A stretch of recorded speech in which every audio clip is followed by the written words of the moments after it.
வணக்கம் நண்பர்களே, நான் உங்கள் பாரத். இன்னைக்கு இந்த வீடியோல பொருள் இலக்கணம் பார்க்க போறோம். அகம் புறம் என பொருள் இலக்கணம் 2 வகைப்படும். அகத்திற்குரிய திணைகள் மொத்தம் 7. குறிஞ்சி, முல்லை, மருதம், நெய்தல், பாலை ஆகிய 5 திணைகள், 5 நிலங்கள், கூடவே கைக்கிளை பெருந்திணை மொத்தம் 7. புறத்திணைகள் மொத்தம் 12. வெட்சி, கரந்தை, வஞ்சி, காஞ்சி, நொச்சி, உழிஞை, தும்பை, வாகை, பாடான், பொதுவியல், கைக்கிளை திணை, பெருந்திணை. இந்த கைக்கிளை திணை பெருந்திணை இரண்டுமே அகத்திணைக்கும் புறத்திணைக்கும் பொதுவாக வரக்கூடிய திணைகளாகும். கொஸ்டின் இப்படி கேட்கலாம். அடுத்ததா வெட்சி, கரந்தை, வஞ்சி, காஞ்சி, நொச்சி, உழிஞை இந்த மூன்றுமே எதிரெதிர் திணைகள். எப்படின்னா நிறை கவர்தல் வெட்சி திணை, நிறை மீட்டல் கரந்தை திணை, போருக்கு செல்லுதல் வஞ்சி திணை, எதிர்த்து நிற்றல் காஞ்சி திணை, மதிலை காத்தல் நொச்சி திணை, மதிலை வளைத்தல் உழிஞை திணை. அதாவது மதிலை காப்பது, மதிலை வளைத்து செல்வது.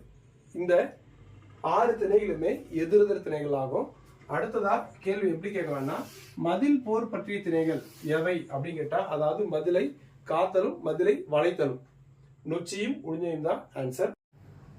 மாற்றாரசர்கள் வெற்றி ஒன்றைய கருத்தில் கொண்டு போரிடுவது தும்பை திணை, வெற்றி பெறுவது வாகை திணை, வெற்றி பெற்ற மன்னனை வாழ்த்தி பாடுவது பாடான் திணை, வெற்றி முதல் பாடான் வரையிலான பொதுவான செய்திகளை கூறுவது பொதுவியல் திணை, கைக்கிளை திணை உறுதலை காதல், பெருந்திணை பொருந்தா காமம்.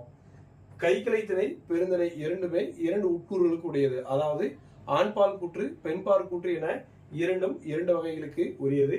இப்ப இது எப்படி ஈஸியா ஞாபகம் வச்சுக்கலாம்னா, ஃபர்ஸ்ட் லெட்டர்ஸா விடுவோம். வெட்சி, கரந்தை, வஞ்சி, காஞ்சி.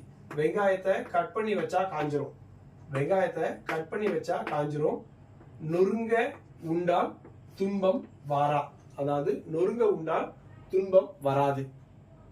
பாடான் பொதுவியல் கைக்கிளை பெருந்திணை எளிமையா ஞாபகம் வச்சுக்கலாம். இந்த வீடியோ உங்களுக்கு பிடிச்சிருந்தா, புரிஞ்சிருந்தா நான் சொன்ன ஷார்ட்கட்டை கமெண்ட் பண்ணுங்க.